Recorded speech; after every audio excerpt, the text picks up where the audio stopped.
I live my life a quarter of a mile at a time. Oh, yeah? I have to, because that's when the check engine light comes on. God dang it. Okay. Brian! It's about family! Am I doing it? Are you doing it? Who's Welcome to the Elusive Podcast. You've found us! We are a hard-to-find history podcast. Harder to find than your paperwork when you get pulled over. I'm your host, aerial photographer and defective matrix battery, Levi Vanschoiack. And I'm your other host, Land Before Time historian and failed ballerina, Lyndsay Burnett. At the top of the show, we like to hand out an existential trigger warning. And this is that. Some of the stuff we cover on this show isn't super good for your mental health. So, if you need to take a break and go touch grass, listen, we get it. Some of this stuff can be pretty rough. Welcome back, everybody. How's that commute going? Have you checked to see if the dryer has gone off? Oh, man. Everybody check your drink. Does it need 30 seconds in the microwave? I don't know about everyone else, but I like to listen to podcasts while I clean. So if that's what you're doing right now, just know that we are the same. I salute you. Also, don't forget to open a window if you're using harsh chemicals. How are you doing, Lyndsay? How are the arts and crafts coming? Crafts are great, but from that start, it sounds like we're starting out with anxiety. So I'm going to need lots of crafts after this. I can already tell. Excellent. I have lived in a lot of cities around the world. I've lived in Dallas, San Diego, etc., etc., etc. Fascinating. But the closest that comes to our own beautiful city, Las Vegas, I would have to say that Dubai was probably the one. Oh? Maybe some parts of Hong Kong, but definitely Dubai. Okay. And the reason they are similar is because there are very few places in the world where you can have access to some of the fastest, most exotic cars on the planet. Oh, and here I thought you were just talking the desert. And then take those same vehicles on the road. Oh. The road that we share with our grocery getters with the check engine lights on, maybe even a wonky brake pad. Roads that aren't designed for a vehicle with 600 horsepower. True story. When I say exotic, I mean exotic. Some of these vehicles require specialized fuel, and some of them use freaking aircraft fuel to power their engines. What? Yes. Okay, look, I am not a car person. I don't really understand, so this is going to be a bumpy ride for me. It is. Well, if it's a bumpy ride and you're in an exotic vehicle, you're going to have an accident. I don't like where this is They're going. only designed to be on flat, very specifically designed roadways. The roads here aren't that. We don't have potholes. We have pot singularities. Oh, Yeah, it's like nice. black hole joke. Okay, that was deep. Like a black hole? Yeah. Now, before we get started on this whole thing, let me just say I enjoy going fast. I love it. I grew up in the backseat of muscle cars, on the back of Harleys. I grew up with the need for speed. So listen, I get it. Okay. I get wanting to see the world fall into a pinpoint blur as everything around you slows down. You only get that sensation over 100 miles an hour. The adrenaline is intense, yes. Right. Not far from where we are right now is the place on Earth where people have broken that land speed record and the sound barrier. Where's that? The Bonneville Salt Flats. Oh, that's right. Yeah. This whole area is just the perfect area for going fast. That is, everywhere outside of our neighborhoods and our city. Right. Well, I mean, don't we have the longest stretch of road not too far from here? The longest highway or something like that? Yeah, it's in California, though. Oh, Yeah. well, it's not too far from It's here. not too far from here. Desert, flatlands. You could take a rental car to that place. Right. The musical highway isn't even that far from here. Oh, okay. Yeah, which don't take a Lamborghini on the musical highway. Bad idea. Probably the worst place to try to go fast is on our surface streets, which are always full of cars. And some, if not most of those cars, have people controlling them with chemically altered brains. Oh my God, the things I could share with everybody that I've seen just driving around this city. Chemically altered. I've seen people snorting stuff, shooting stuff, drinking stuff, smoking stuff. The altered mind is absolutely there. And then you add in the fact that people don't know this city because they're coming from all around the world with different traffic laws, Driving different patterns. Yeah, right. Some people drive on the other side of the road. And then you add in illegal alcohol or other stuff and just complete chaos ensues. As somebody who lives here in Vegas, I can just go ahead and say that if you do get hit by somebody, the best possible circumstances that you could get hit by somebody on drugs here in this town is somebody at the beginning of a coke addiction. Because they still have some funds, hopefully. They still have some money where they can fix your car or, like, bribe you not to call the cops or, whatever. But at the end of a coke addiction, you're asked out. He's not going to have insurance. All his safety nets are gone. He's going through 7 divorces. Right. Oh, man. At the same time. Right. And that's just getting hit. Look, we used to live right off of a very, very busy road. And the amount of accidents. We've said it before. The amount of accidents we witnessed outside of our window was... The amount of exotic car accidents that we witnessed outside of our window. That one car. The Lotus, yeah. The Lotus. That ripped off his whole back axle. Yeah, completely ruined it. Yeah. Right there in the parking lot, pulled over. We got to hear the whole thing. His friends were laughing at him. Yeah, now let me just go ahead and start by saying we don't live in a good neighborhood. Oh, no. Actually, we live in probably one of the worst neighborhoods in all of this whole city. And we are far from the Strip. We're very poor. We're at least 25 minutes away from the Strip. So you got to drive a ways to get to us. But I digress. Well, Anyways. Well, I'm glad you did digress because now I have to go back to the script.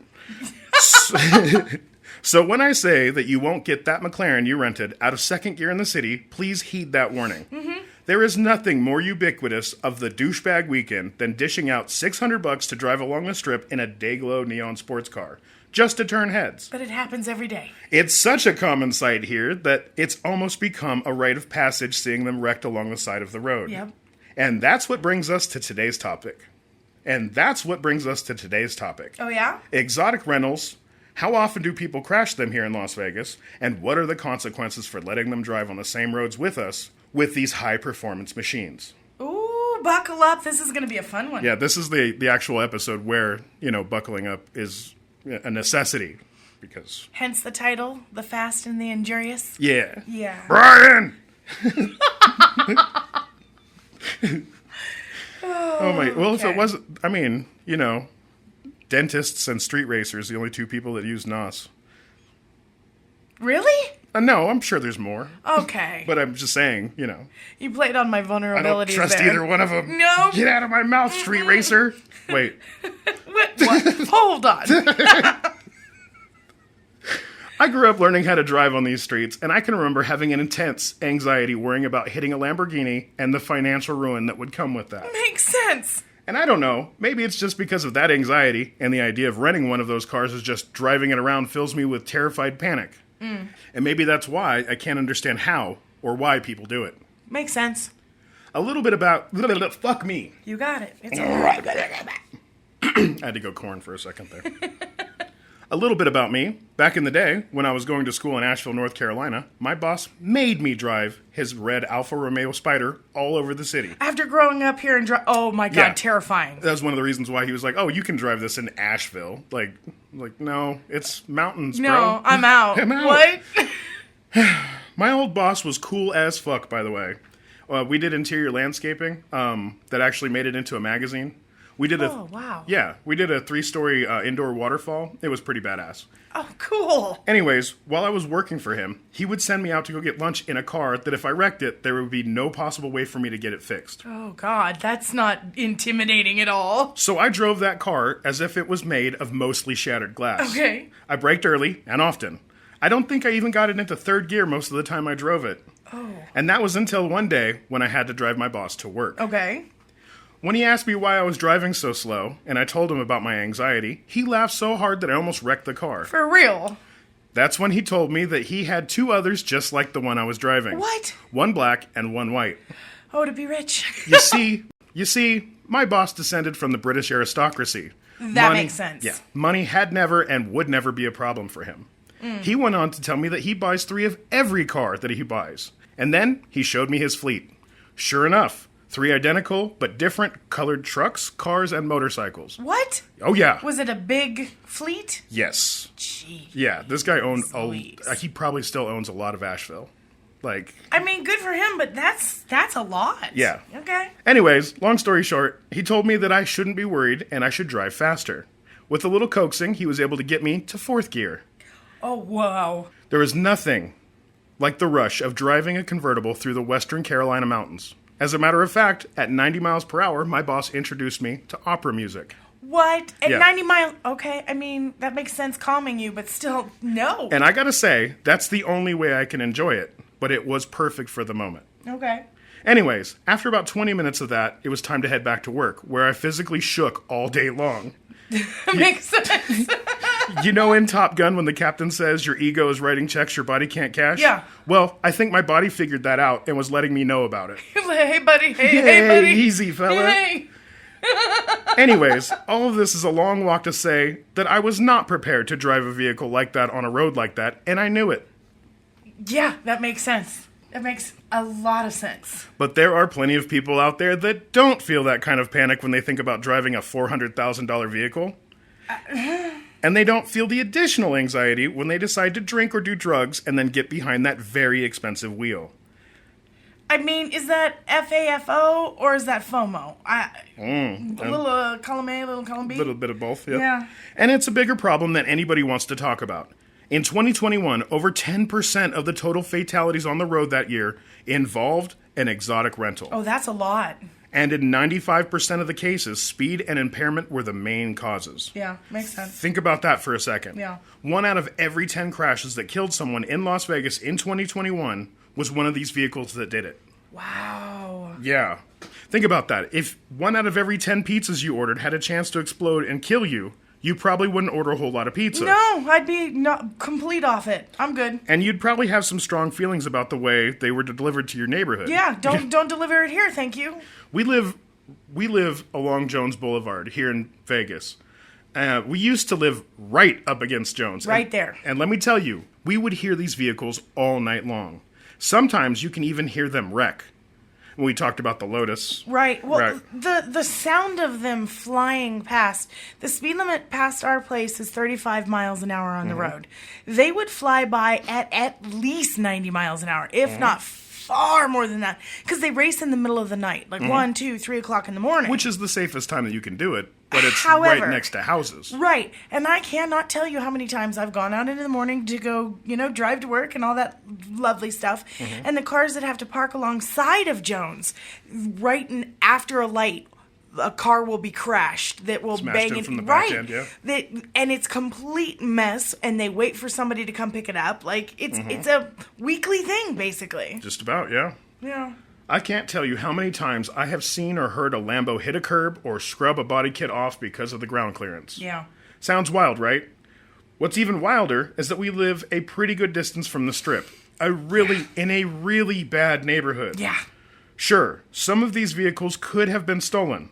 But the way they were driven, I don't really buy that. In my experience, it's always someone with more money than sense, drunk and lost off the Strip. And this is where these vehicles really become a problem. Absolutely. You see, they don't wreck on the Strip all that often. No. Because the Strip is always packed. And slow. Teeming with cops. Yeah. And to be honest, it isn't a super long road. No. Where these cars wreck is in residential neighborhoods. They go through people's houses. They wind up in people's yards. That's why it's mostly locals that are affected by these crashes. Take, for instance, the Texas man who was driving a rented Lamborghini at 141 miles an hour on Russell Road, hit a local 58-year-old man on a moped and killed him. Holy shit. The speed limit was 45. Holy 141 miles an hour? Yeah. Okay, number one, can I just stop for a second? Yeah. I have driven a vehicle doing 132. That vehicle was not made to do that speed and started lifting off the ground. Okay? Yeah. Number one. Number two, I can't even imagine the stupidity of an individual to get behind the wheel and drive that fast. Wow, I'm sorry, I'm boggled. My mind just got blown, like the little emoji. Sorry, continue. Or the neon green McLaren on Pecos driven by a drunk driver that killed a man in a parked car. Oh, God. Or the Rolls Royce full of drunk cops that rolled over, killing one of them. Oh, what? That one didn't have collateral damage, but it's worth mentioning. Other than the life. The life is not Yeah, collateral. they were Connecticut. They were Connecticut cops out here on vacation. All 4 of them were drunk as hell. And the driver flipped the car. Oh, and my killed one God. of them. Yeah, so I mean... Whoops. To protect and serve. Wait, they should have known better.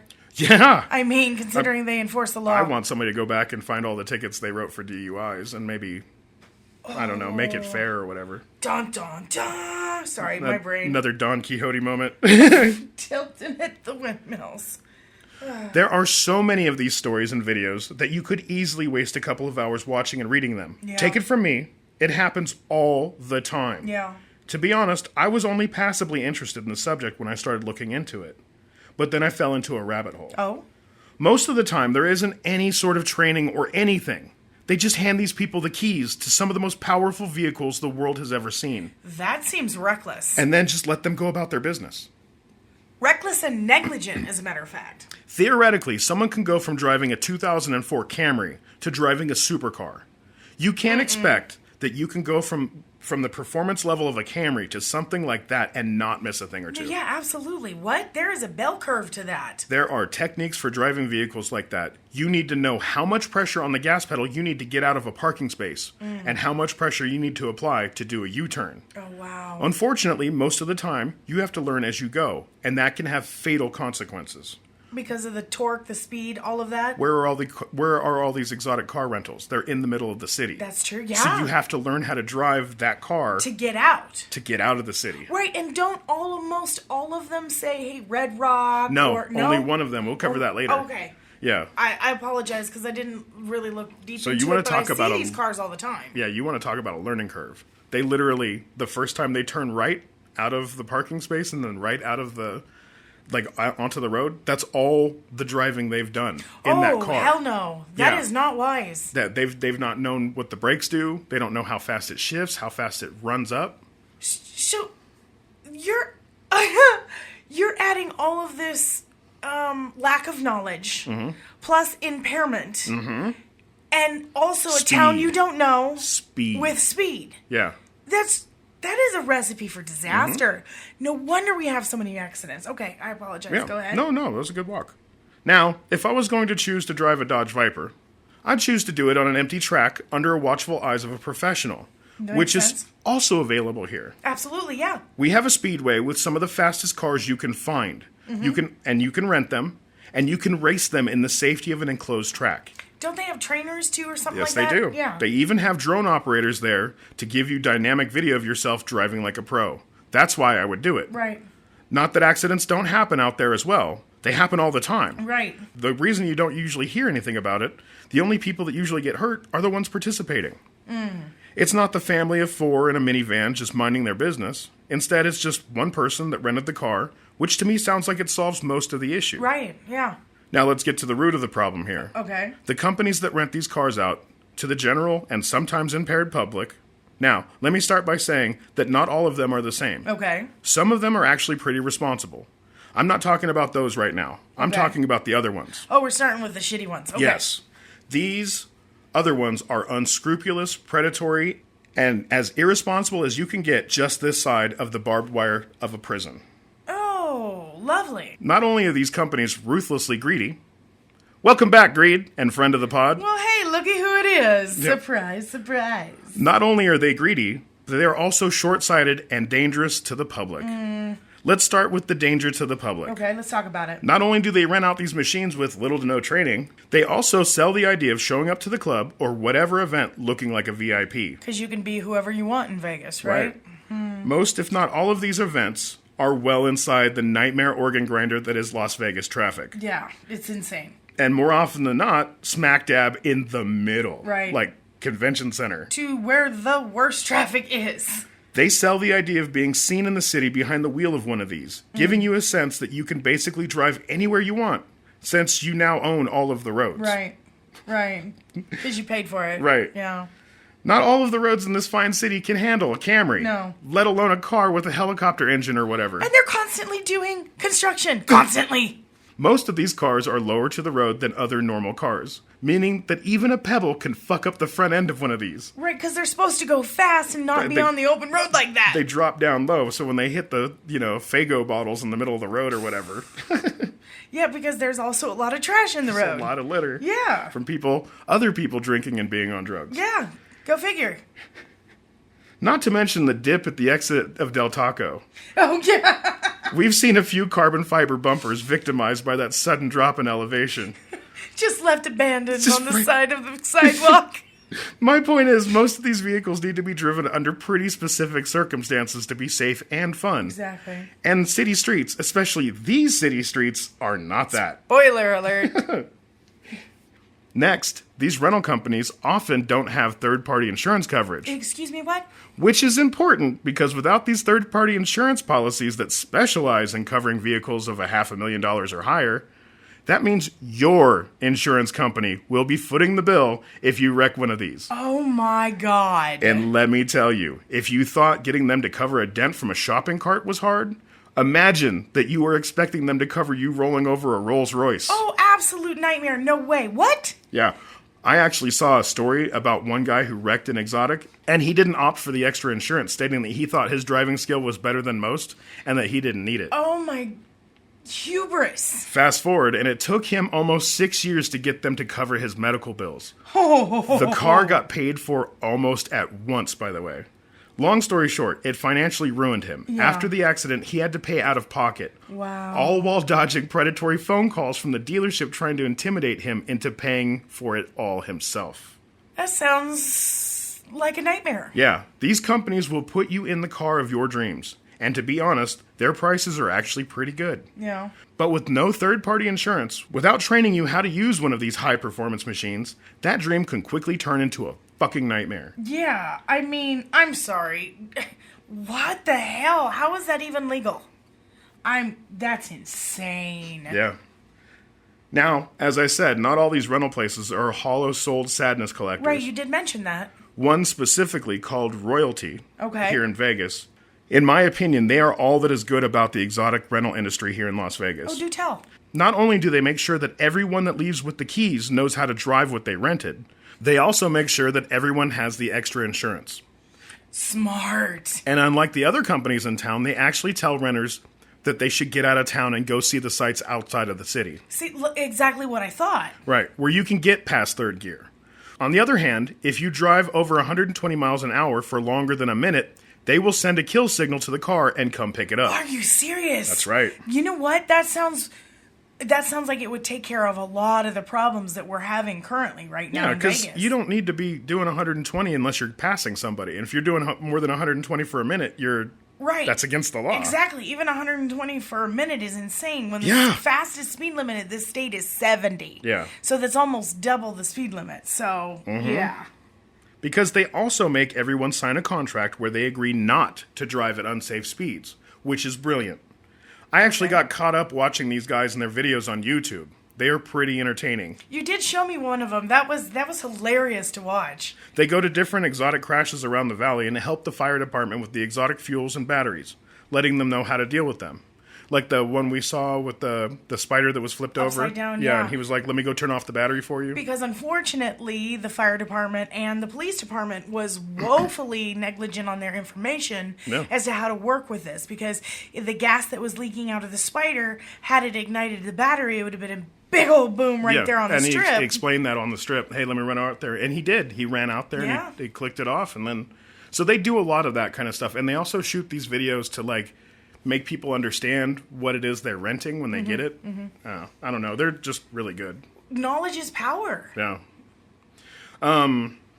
So the government is now stepping up. Was good news. Okay. They're finally debating what to do about these exotic rental cars. Finally, because they've been doing this for a while, right? Yeah. And so what they've found out is that if they get rid of some of these predatory companies, some of these companies that are not allowing you to that are not carrying third-party insurance, that aren't having kill switches or training or any of that kind of stuff, those should be the first ones on the chopping block. Exactly. Because believe it or not, those predatory companies actually make it more expensive for other people to rent cars. Oh, I absolutely believe it. Yeah. Right.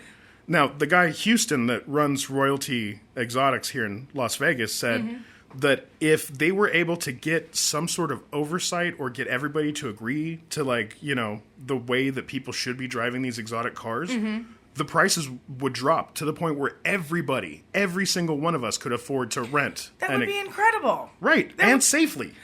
I would love to drive around once in my life in a fast car. That would be amazing. It just, you know, I knew you were going to be writing this. Yeah. So I decided, just for fun, that I would just looking to see what the most expensive exotic car accident in Vegas history was. Oh, yeah.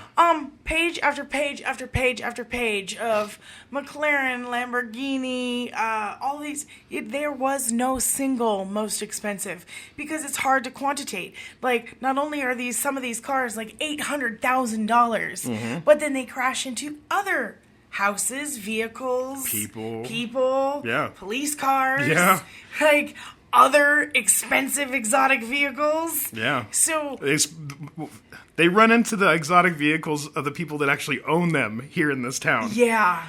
Just so imagine a Lamborghini crash. The person rear-ending the other person is renting the Lamborghini, and the person other one owns it. Yeah. Now, I don't know if Farmers has seen a thing or two and they've covered a thing or two, but they probably would not cover that. No.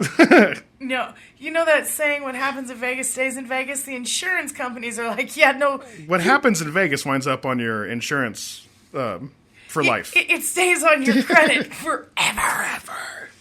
Oh, you hurt yourself being silly? You get to pay. Well, I mean, there's two kinds of people that say what happens in Vegas stays in Vegas. I mean, the either ones that wind up with child support payments or exotic car damage. Neither one of those things is true. Listen, what happens in Vegas? Everybody can see it now. Like, no, there's no like, I don't know, council of elders that keeps the secrets from coming out of Las Vegas. Like, people are gonna find out that you got a stripper pregnant, Steve. Like, people are going to find out that you wrecked a Lambo on... There's cameras everywhere now. Yeah. We don't stop to help people. We just push record. Get it from all angles. Well, I could do mouth to mouth, or I could do straight to TikTok. I can't do both. Live my life a quarter of a mile at a time. Because I don't go anywhere. Because this city is not made for driving. Because you really do have to live your life a quarter of a mile at a time because everybody's on drugs, everybody's speeding, there's big-ass potholes. Didn't you see somebody hit a fucking seagull yesterday or something? I have seen some of the craziest things. The guy pooping on a hydrant?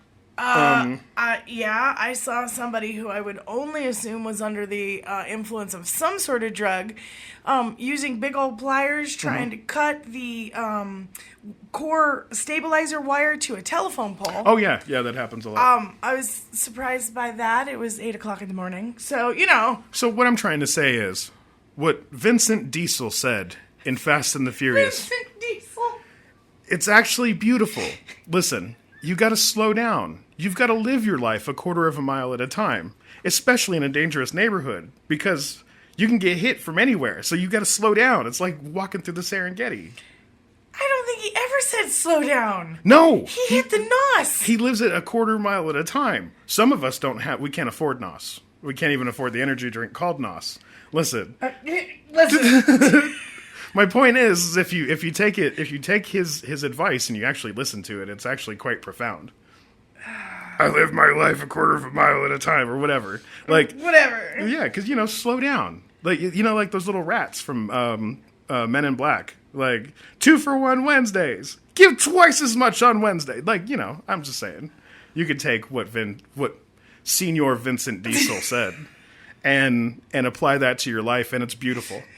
Oh, the sad part is I've watched all of those. All of the movies, and I can't think of a single... I made you watch Fast 10. I owned a few before we got together. You just could not get any Moa irritated with that movie. It was like the dying, gasping breaths of a long-standing series. You just couldn't watch it. I had to fall asleep. Yeah. And I watched it. It was pretty good. Over and over. Don't we own it? No. Well, no. Yeah, we do. Yeah. Yeah. Yeah. Yeah. Still haven't brought myself to watch it again. Anyways, yeah. I would assume people drove things fast. Holy shit. What? Did our food just flicker? Oh, we're in the Matrix, guys. We're in the Matrix. It's time to pay bills. We'll be back. We'll be back.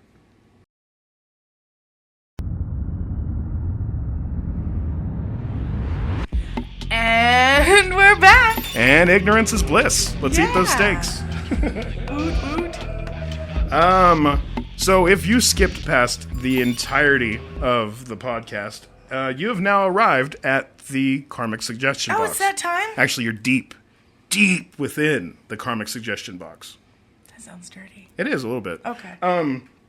And this is the part of the show where we like to entreat karma to go and find justice that maybe hasn't happened yet. Please. In whimsical and fun ways, if possible. As much as possible. Then we like to do a Crazy Ivan, where we just suddenly flip around and check our baffles.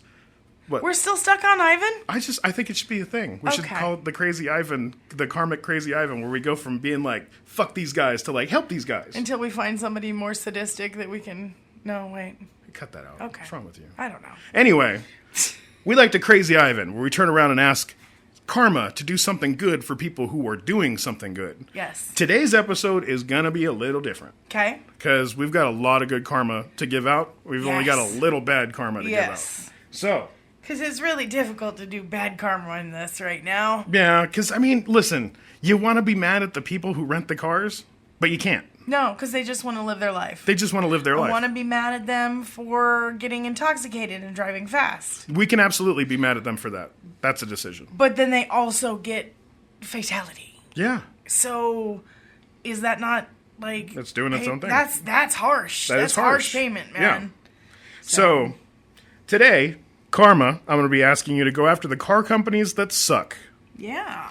The bad rental companies should, listen, Karma, if you're listening, they should get all of the ants. No, that makes sense. Or at the very least, a permanent cicada fuck party in their living room. Oh, hey, yeah, this is the perfect year. Two convergences of, With the zombie, you know how the cicadas that are coming up are getting the fungal virus that's turning them into sex slaves? A zombie cicada fuck party. Yeah. Karma, please. Permanent zombie cicada fuck party in their living room. They live there now. Yep.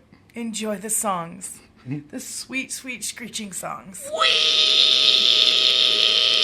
Sorry. Well, it wasn't quite like that. But it was similar. So, okay. For my karmic suggestion, Karma, would you please visit the lives of the predatory exotic rental companies that don't offer proper insurance coverage? May their child support and alimony payments become due at the same time. Fuck. Yeah. So let it be. Ow. It seemed fitting. I mean, it's Vegas. It is Vegas. At least half of them got to have alimony and child support. That one. Yeah. Child support, dude. Child support. Okay. Blah, blah, blah, blah, blah. Oh, yeah? Mm-hmm. For my positive karma this week, Karma, if you're listening, Karma this week, if you're listening, please visit some positive upon royalty rentals. May their customer base be expanded to include both interdimensional and interplanetary customers. Ooh. Right. What I'm trying to say is it's such a good rental company that, like, if aliens were to come down to, like, visit their buddies at Area 51 and they wanted to, like, you know, rent a cart. Some galactic business. That should be the only place that they go. And that, because, I mean, you know, they're going to take good care of the aliens. Because royalty. Right. Now, the interdimensional guests that show up, I mean, who do you want? The safest way possible. Creme if de you're la from creme, C-147, you want somebody to... Right, you want somebody to teach you how to drive a C-137 car. Exactly, gotta know the rules. Right, and only that company should be allowed to. So, Karma, if you're listening, make that happen. Make it so. So, for my karmic suggestion, may everyone that rents from Royalty Rentals get the Domino superpower from Deadpool 2. Hell yeah. Shooting luck lasers and stuff. Yeah, you know, they're just like driving down the strip and all of a sudden, like, all of the money falls into their car. All of it. Yeah. Yeah. Yeah. Dodging the cars that might hit them if they were... giant inflatable gorillas. Right, yeah. yeah. That sounds good. Yeah. And also, I want to send an extra bit of good karma to my bestie, Lyndsay DeStefano, who will be getting her foot amputated tomorrow. You are now one step closer to bionic, best friend. She's more machine than potato now. I want to give a shout out to two of my friends that they are just amazing. Yes. Shout out to Krista B. Jackson at Sugar Love in Reno. Krista! Yeah. May her already magical culinary concoctions gain extra magical powers, like those fizzy lifting drinks from Willy Wonka. Oh, heck yeah. Yeah, she deserves it. She's a cool person. Yes, she does. And she bought my book, which everybody else out there, if you want some positive karma, just go buy my book. It's there. It's there. Anyway. So this week we're gonna do a double good karma breakdown. I get a lot of questions from people asking me what kind of lightsabers I use, where I get my lightsabers, where I take my lightsabers if they get broken. Right. Because it's not like you see somebody twirling a lightsaber very often. So.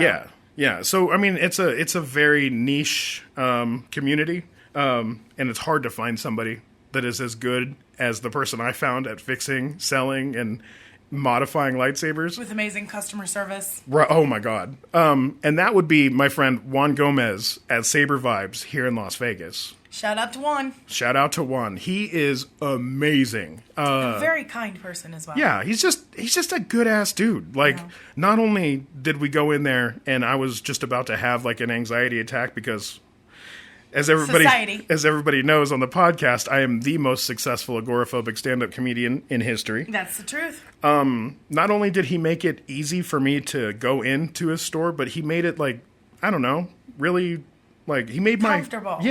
Yeah, like he assuaged my anxiety. Yeah, and then I hit his sign with a lightsaber twice.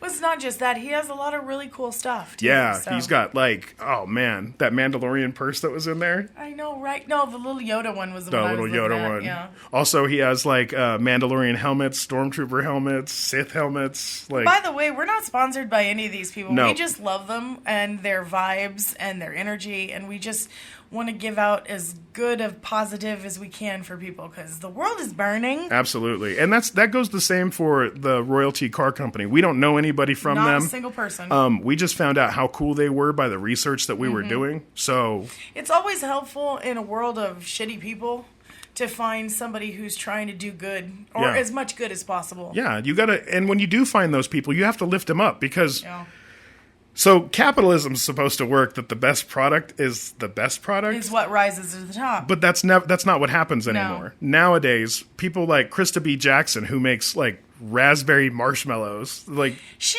made a vegan crab cake the other day that I was like, oh my God, I want to go visit. Yeah, like I'm saying, and because of the way that capitalism is set up now, the best product does not go to the top. The most brand recognizable brand goes to the top. Or the brand that has the most funding behind it. Exactly my point. Yeah. Where people like Krista at Sugar Love and people like Juan Gomez at Saber Vibes, these are the people that we should be lifting up, honestly. They're really the ones that are changing my mind about the way that commerce is done today. Yeah. And same thing with Houston over there at Royalty Exotics. Same thing. Is that his name? Yeah. Okay. Yeah. Oh, okay. Well, yeah, that's just the thing. Like, the more we band together and lift those up who are doing good for us, not taking away, the better our world's going to be. Absolutely. You know? Yeah. So, as always, at the end of the podcast, we like to leave you with good vibes, the best vibes. The best vibes. The legendary, hard-to-find orange item vibes. Ooh. Also, by the way, we both... I was gonna say, excuse you? We had to turn Diablo 4 off to do this podcast. It was difficult. Yeah. Turning it off, not playing. Yeah. Lyndsay and I both decided yesterday that we were going to start playing Diablo 4 because we played Diablo 2, 3 together. We're both playing Necromancers. I am so proud of her. I am so proud of the work she's doing on that game. You do realize this is like 30 seconds ago when people just cut off. Hey, right? If people are still sticking around to listen to the Diablo part of the podcast, listen, we're getting them orange items like you wouldn't believe. Yep. They're going in the stash. Yep. We've got our gems coming up. I'm telling you. We're getting it ready for boss battles. It's going to be intense. We got our damage over time set up. Our dots, all the dots. All of that. But, yeah, so if you want to find me on, on Diablo, look me up. I'm approximately 11 ninjas. Just jump into my game. Yeah, his, not mine, because I'm still a noob, so... Yeah, she still gets lost in the menus. I'm still fighting crates, okay? Yeah. I'll tell you what, there's not a barrel safe in the entire galaxy for my I wife. will shoot it dead. She will. But until then. Until then, keep your head on a swivel, stay safe out there, and as always, stay elusive. The Elusive History Podcast was written by Levi Vanschoiack and Lyndsay Burnett. Music by Levi Vanschoiack. Editing by Lyndsay Burnett. Space-Time Continuum by the Oracles of Delta and their magic seaweed. Also the cows.